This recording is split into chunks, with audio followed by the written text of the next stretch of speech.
قومی ترانہ اور اپنے والدین یا اساتذہ کے ادب کے لیے کھڑا ہونا جی جائز ہے.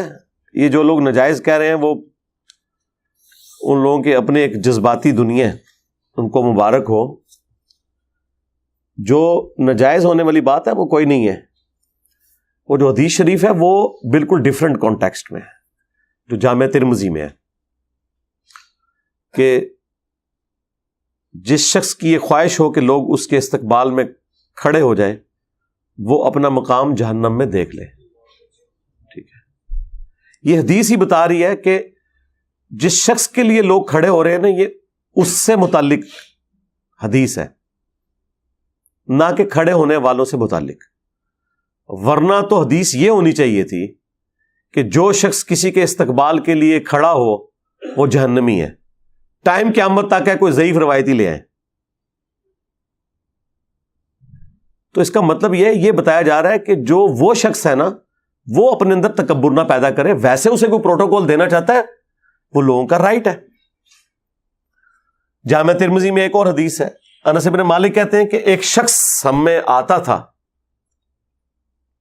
جو ہمیں سب سے بڑھ کر محبوب تھا, لیکن ہم کبھی بھی ان کے استقبال کے لیے کھڑے نہیں ہوئے کیونکہ وہ اس بات کو ناپسند فرماتے تھے, اور وہ اللہ کے رسول تھے صلی اللہ علیہ وآلہ وسلم. اچھا, یہ حدیث جو ترمذی کی ہے یہ بھی اس پر گواہی دے رہی ہے کہ نبی علیہ السلام نے اسے حرام نہیں فرمایا, بلکہ آپ کا ذاتی شغف تھا کہ میرے استقبال کے لیے کوئی کھڑا نہ ہو. انس بن مالک کے الفاظ دیکھیں نا, ورنہ تو انس بن مالک کا کام تھا کہ وہ اس کام کے حرام ہونے کا ذکر کرتے. وہ کہتے ہیں کہ اتنا بڑا شخص آتا تھا ہم کھڑے نہیں ہوتے تھے, یعنی ان کا دل کر رہا ہے کھڑے ہونے کو. اور پھر ریزن کیا بتا رہے ہیں کہ وہ اپنے حق میں اسے ناپسند فرماتے تھے. مراد یہ کہ نبی صلی اللہ علیہ وآلہ وسلم نے اسے شریعت کے طور پر حرام نہیں فرمایا, بلکہ اپنی ذات کے اعتبار سے. وہ تو میں بھی کرتا ہوں, میرے استقبال کے لیے کوئی یہاں کھڑا نہیں ہوتا, کوئی کھڑا ہونے کی کوشش بھی کرے اسے بٹھا دیتے ہیں. لیکن مجھے کوئی ملنے آتا ہے میں کھڑے ہو کے استقبال کرتا ہوں. ماں باپ آ جائیں کھڑا ہو سکتا ہوں تو کھڑا ہو جاتا ہوں. ٹیچر آ جائیں رسپیکٹ دیتا ہوں. بلکہ میں آپ کو بتاؤں گیم الٹ سکتی ہے اگر کوئی شخص کسی بڑے آدمی کے لیے جو واقعی جس کی وہ دل سے عزت کرتا ہے وہ کھڑا نہیں ہو رہا نا, این ممکن ہے کہ جو نہیں کھڑا ہو رہا اس کے اندر شیطان گھس گیا ہو تکبر کا کہ میں نہیں کھلوندا. یہ بھی ذرا ذہن میں دیکھیں. یعنی میں اپنے حق میں یہ سمجھتا ہوں کہ میرے سامنے کوئی بندہ ایسا آئے جس کی رسپیکٹ ہے ریلیجن کے پوائنٹ آف ویو سے, اور میں کھڑے ہو کر اس کا استقبال نہ کروں تو میں یہ سمجھوں گا کہ میرے اندر شیطان گھس گیا کہ میں اسے ڈیو رسپیکٹ نہیں دینا چاہتا. میں نے ہر وہ کام کرنا ہے جس سے میں اپنے اندر چھپے ہوئے شیطان کو ڈیگریڈ کر سکوں. تو اس کا طریقہ یہ ہے کہ مجھے رسپیکٹ دینی ہے. غامدی صاحب کے آئے داماد حسن الیاس بھائی, نہ صرف میں نے کھڑے ہو کے انہیں ریسیو کیا بلکہ اپنی جو مین چیئر تھی اس کے اوپر ان کو بٹھایا, خود سائڈ پہ بیٹھا. کیا فرق پڑ گیا؟ صرف اس لیے کہ مجھے کہیں یہ خیال نہ آئے کہ میں کوئی بہت بڑی چیز ہوں. تو اندر کی میں مارتے مارتے یہ نہ ہو کہ سب سے بڑی میں آپ کے اندر ہو جائے, میں نے ایسے کھلونا ہی نہیں جی. یہ آپ کیا میسج دے رہے ہیں کسی کو؟ رہا اس کا معاملہ تو آپ کے پاس کون سا تھرمامیٹر ہے چیک کرنے کا کہ اس کے دل کے اندر یہ تمنا ہے کہ لوگ اس کے لیے کھڑے ہوں؟ نہیں ہے نا. تو آپ ڈیو رسپیکٹ دیں اپنے ٹیچرز کو بھی, علماء کو بھی, جن سے آپ دین سیکھتے ہیں, یا آپ ان سے کالج اور یونیورسٹی کی تعلیم حاصل کرتے ہیں, یا آپ کے ماں باپ ہیں, یا آپ سے عمر میں بڑے ہیں. اس میں کوئی عیب والی بات نہیں ہے. کن چیزوں میں امت کو الجھا دیا ہے یہ بعض لوگوں نے, میں بڑا حیران ہوتا ہوں. اس کے اندر یعنی شرک کو داخل کر دیا. بھائی یار خدا کے لیے اللہ سے ڈر جاؤ. یہ تو الٹا آپ کے اندر تکبر آیا ہوا ہے. صحیح مسلم میں حدیث ہے جس کے دل میں رائی کے دانے کے برابر بھی تکبر ہوا نا وہ جنت میں نہیں جائے گا. جی تو صحابہ نے عرض کیا اللہ کے رسول بعض اوقات ہماری خواہش ہوتی ہے کہ ہمارے کپڑے اچھے ہوں, جوتیاں اچھی ہوں, گیٹ اپ اچھا ہو, کیا یہ بھی تکبر ہے؟ تو آپ نے فرمایا یہ تکبر نہیں ہے, اللہ بھی خوبصورت ہے اور خوبصورتی کو پسند فرماتا ہے. تکبر یہ ہے کہ تم حق بات سے اناد کرو, یعنی دل نے گواہی دے دی نا یہ بات ٹھیک ہے, پھر بھی تم نہ مانو.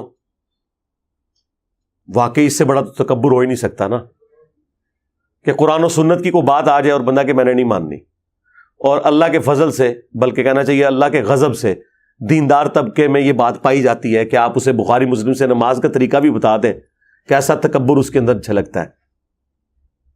اس نے نہیں رفع الیدین پھر بھی شروع کرنا, تیرے ہوتے جنم لیا ہوتا, رفع الیدین پھر بھی نہیں سی تو کرنا. اسے دکھا دیں ایاک نعبد و ایاک نستعین, اس نے پھر بھی بابوں کو ہی پکارنا ہے. یہ تکبر. تو فرمایا تکبر یہ ہے کہ تم حق بات سے اناد کرو اور دوسروں کو حقیر جانو. دوسروں کو حقیر جاننے میں تو یہ ہو سکتا ہے نا کہ جب آپ کسی کو پروٹوکول نہ دیں تو ایک لمحے کے لیے آپ کے دل میں یہ گمان آ جائے کہ میں اس سے بہتر ہوں, بس گئے تسی اس گل نو لے کے بیٹھے رہو, تعظیم کے لیے کھڑا نہیں ہونا چاہیے. تو گیا, تیرے اندر شیطان وڑ گیا جڑا نہیں کھلوتا, تو کھلو جائے گا تو ایمان بچا لے گا. اور وہ تو مسئلہ ہی تیرا جعلی ہے نا کہ تعظیم کے لیے کھڑا نہیں ہوا جا سکتا. تو نے تعظیم کے لیے کھڑے نہ ہو کے اپنے اندر بیٹھے ہوئے شیطان کو ایکسپوز کر لیا ہے کہ سب سے بڑا شیطان تو ہے, تیرے اندر اتنا تکبر ہے کہ تو کسی کو اتنا پروٹوکول دینے کے لیے تیار نہیں. دوسری طرف تو آپ کو بتاتے ہیں کہ سیدہ فاطمہ جب آتی حضور کھڑے ہو جاتے ہیں ان کے استقبال کے لیے, چادر بچھا دیتے, مرحبا پیاری بیٹی, بوسا دیتے, سب کچھ. یار یہ نارمز ہوتی ہیں. یہ کون سا دین تم لوگ سکھا رہے ہو آ کے؟ اکثر مجھے بھی لوگ بھیجتے رہتے ہیں جو ڈاکٹر سرار صاحب نے, یار ڈاکٹر سرار صاحب نے کہہ دیا تو بس اللہ تعالیٰ ان کی غلطی سے درگزر فرمائے. ٹھیک ہے, غلطی کسی کو بھی لگ سکتی ہے. بخاری مسلم دونوں میں حدیث ہے, سعد ابن معاذ رضی اللہ تعالیٰ عنہ اوس کے سردار تھے. یہ دو ڈومیننٹ بندے ہیں سعد نام کے, انصار مدینہ میں سے, سعد ابن معاذ اور سعد ابن عبادہ. سعد ابن معاذ اوس کے سردار اور سعد ابن عبادہ خزرج کے سردار. ان دونوں کی وجہ سے ہی اسلام پھر پھیلا ہے. تو سعد ابن معاذ کو غزوہ خندق کے موقع پر ایک تیر لگا ان کے گھٹنے میں, زخم لگ گیا ان کو.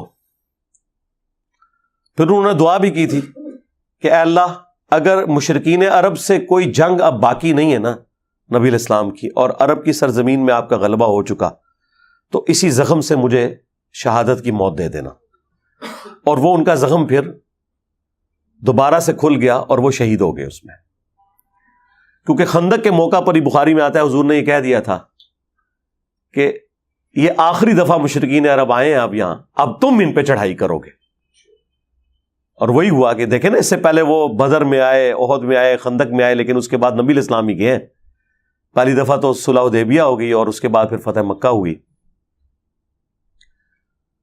تو اب جب ان کے گھٹنے پہ تیر لگا ہوا تھا, بنو قریظہ کا فیصلہ کر کے وہ جب واپس آئے, وہ اپنے گدھے پہ سوار تھے, تو نبی علیہ السلام نے ان کے قبیلے کے لوگوں سے فرمایا قوموا الی سیدکم, اپنے سردار کی طرف کھڑے ہو جاؤ. تو وہ کہتے ہیں کہ جی اس سے مراد کو استقبال کے لیے کھڑا ہونا نہیں تھا,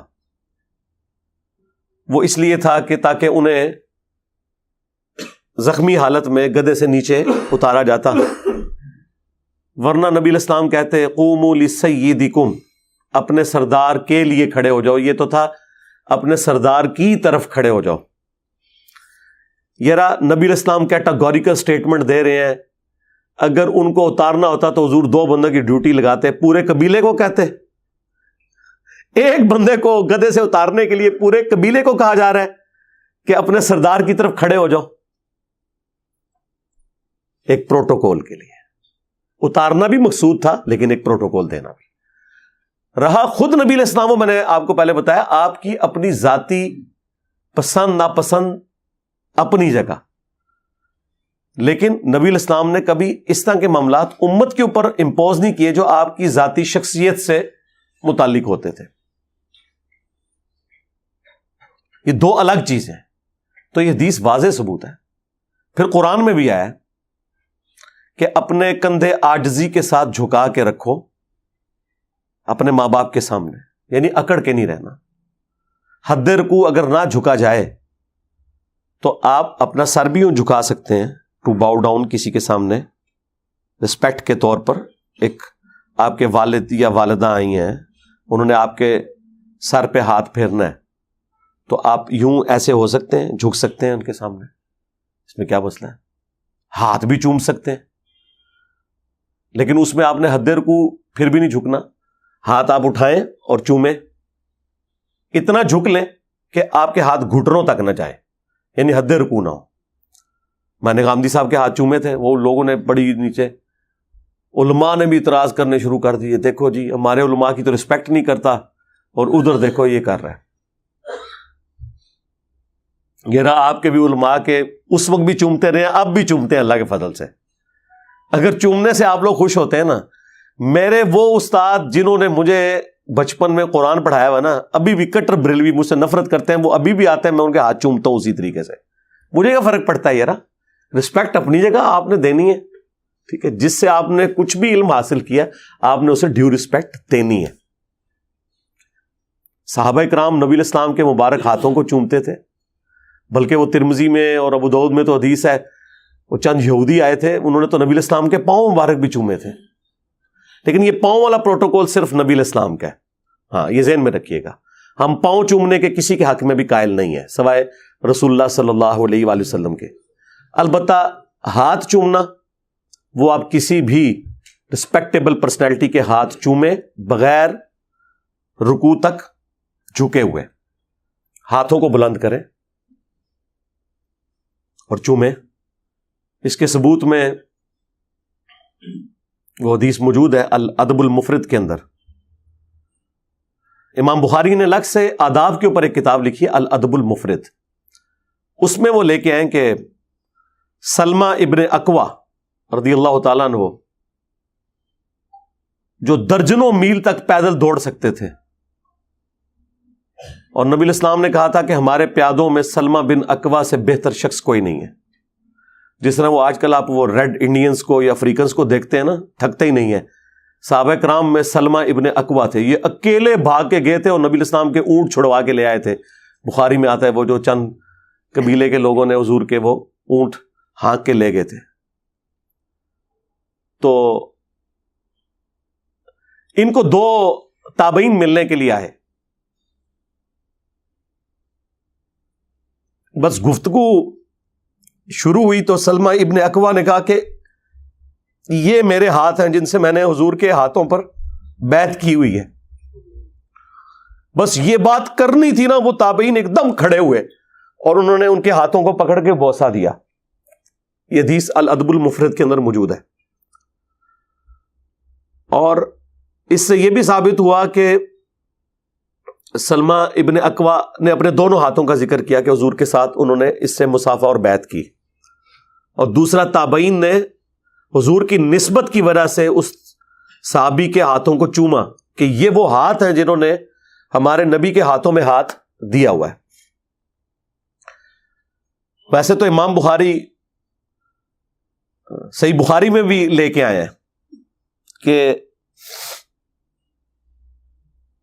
ابن مسعود کہتے ہیں کہ نبی علیہ السلام نے اپنے دونوں مبارک ہاتھوں میں میرا ہاتھ لے کے مجھے تشہد تعلیم فرمایا تھا, التحیات للہ والصلوات والطیبات. اس پہ امام بخاری نے باب باندھا ہے 2 ہاتھ سے مصافحہ کا مشروع ہونا. امام بخاری نے اسے ثابت کیا ہے کہ نبی الاسلام سے یہ اصلاً ثابت ہو گیا کہ آپ نے ایک صحابی کے ہاتھ کو اپنے دونوں ہاتھوں میں لیا. اب یہ جب ہم اہل حدیث کو بتاتے ہیں کہ یار یہ تو بخاری میں لکھا ہوا ہے، اوپر امام بخاری نے اس سے رزلٹ بھی نکالا ہے، ایون اوپر چیپٹر کی ہیڈنگ میں وہ لے کے بھی آئے ہیں اسلاف کے بارے میں کہ وہ 2 ہاتھ سے مصافحہ کرتے تھے. اب لیکن چونکہ اب انہوں نے ایک ضد بنائی ہوئی ہے، وہ کہتے ہیں یہ امام بخاری کا اپنا فہم ہے، ہم نہیں مانتے. تو پھر میں نے انہیں الادب المفرد سے یہ حدیث پیش کی تھی موقوفاً سلمہ ابن اکوا والی کہ یار یہ تو ثابت ہے. کہتے نہیں جی وہ ابن مسعود کا تو 1 ہاتھ تھا اور حضور کے 2 ہاتھ تھے. شرم کرو یار، تم امیجن کر سکتے ہو کہ اللہ کے نبی کسی کا ہاتھ پکڑیں اپنے دونوں ہاتھوں سے اور وہ اتنا متکبر ہو کہ اس نے دوسرا ہاتھ سائڈ پہ رکھا ہوا ہو؟ یہ ہو ہی نہیں سکتا. میرا ہاتھ کوئی 2 ہاتھوں سے پکڑ لینا. اب یہ تصویر کھنچواتے وقت میں ایک ہاتھ کندھے پہ رکھتا ہوں دائیں ہاتھ سے، میں تو کوئی اگر وہ دونوں ہاتھ پکڑے تو میں اس سے ایک ہاتھ چھڑواتا ہوں. میں کہتا ہوں نہیں یار میرے چونکہ اب 1 ہاتھ ہے تو یہ ایک پروٹوکول لگتا ہے کہ تم 1 ہاتھ سے ہی کرو، ورنہ تم میرے ہاتھ کو دونوں ہاتھوں سے پکڑو تو یہ میرے اندر تکبر ہے کہ میں دوسرا ہاتھ استعمال نہ کروں. تو میں پھر وہ دوسرا ہاتھ ہٹوا دیتا ہوں. ہاں جب کبھی آمنے سامنے ملاقات ہو میں 2 ہاتھ سے ہی سلام لیتا ہوں آخری درجے تک. یہ بھی تو تکبر ہے کہ ایک بندہ آپ سے 2 ہاتھ سے سلام لے رہا ہے اور آپ اس کے آگے 1 ہاتھ کر رہے ہیں. یا نہیں آپ کو تکبر نظر آتا؟ اصل چیز یہ ہے کہ تکبر کس چیز میں ہے. اگر کسی چیز میں اصلاً تکبر ہے نا، اس سے آپ نے بچنا ہے. ہو سکتا ہے آپ تعظیم میں نہ کھڑے ہوں، اس میں آپ کے اندر تکبر گھسا ہو. اگلے کو تو بچا رہے ہیں، خود اپنا بیڑا غرق کر رہے ہیں. ٹھیک ہے، آپ اپنی فکر کریں، اگلے کو چھوڑیں. اگلے نے اپنا فیصلہ خود کرنا ہے، وہ آپ نے نہیں کسی کا فیصلہ کرنا. یہ ذہن میں رکھیے گا. میں علماء کو کہتا ہوں زرق برق لباس نہ پہنے، لیکن میں نے اسپیسیفکلی کبھی کسی عالم دین کا نام لے کے یہ نہیں کہا کہ یہ ابو داؤد کی حدیث ہے جس نے دنیا میں شہرت کا لباس پہنا اللہ تعالیٰ قیامت کے دن اسے ذلت کا لباس پہنائے گا. ہم یہ جنرل تو بات کریں گے لیکن اسپیسیفکلی کسی کے اوپر فٹ کیسے کر دیں؟ ترغیب ہی دلا سکتے ہیں کہ ترمذی میں حدیث ہے جس نے دنیا میں استطاعت کے باوجود اچھا لباس ترک کر دیا اور سادہ لباس پہنا، اللہ تعالیٰ پبلکلی قیامت کے دن اسے جنتی حلہ پہنائے گا کہ اس نے میری وجہ سے دنیا میں سادگی اختیار کی تھی. تو ہم یہ ترغیب تو دلا سکتے ہیں، لیکن ہم لوگوں کو یہ تو نہیں کہہ سکتے کہ اگر کسی نے مہنگا لباس پہنا تو وہ اتار دے یا وہ تکبر کر رہا ہے. معاذ اللہ، ہم کیوں ایسے کسی کے بارے میں بدگمانی کریں؟ ترغیب دلائیں گے، اس کا اور اللہ کا معاملہ ہے. ہمارا کام صرف قرآن و سنت کی روشنی میں سچ بات، حق بات پہنچانا ہے. مانتا ہے مانے، نہیں مانتا نہ مانے. تو یہ بات شروع ہوئی تھی وہ تعظیم کے لیے کھڑے ہونے، تو 2-4 باتیں جو میرے دماغ میں ہی میں نے کر دی تاکہ یہ فتنہ بھی دب جائے. خام خواہ ان چھوٹی چھوٹی چیزوں کو اس حوالے سے مصیبت بنایا ہوا ہے. یہ آپ نے اپلائی کرنا ہے نا، اپنے اوپر کریں، کسی کے اوپر نہ اپلائی کروائیں. یعنی آپ اپنے لیے نہ کسی کو کھڑے ہونے دیں، لیکن کسی کو یہ کیوں کہتے ہیں کہ آپ فلاں فلاں کے لیے نہ کھڑے ہو؟ یہ کون سا دین ہے یار؟ اپنی طرف سے آپ نے اپنی خواہشات کو دین کا نام دیا ہوا ہے. یہ کام چھوڑ دیں. اور جو احادیث آپ پیش کرتے ہیں وہ بالکل ان کا کوئی لینا دینا نہیں ان معاملات کے ساتھ. وہ میں نے ساری احادیث خود ایکسپلین کر دی ہیں اور بارہا کر چکا ہوں، اور الحمدللہ میں اپنے اوپر عامل ہوں کہ میں اپنے استقبال کے لیے کسی کو کھڑا نہیں ہونے دیتا. الحمدللہ. صلوا علی محمد وآل محمد. اللہم صلی علی محمد وعلی آل محمد واصحاب محمد وازواج محمد اجمعین الی یوم الدین.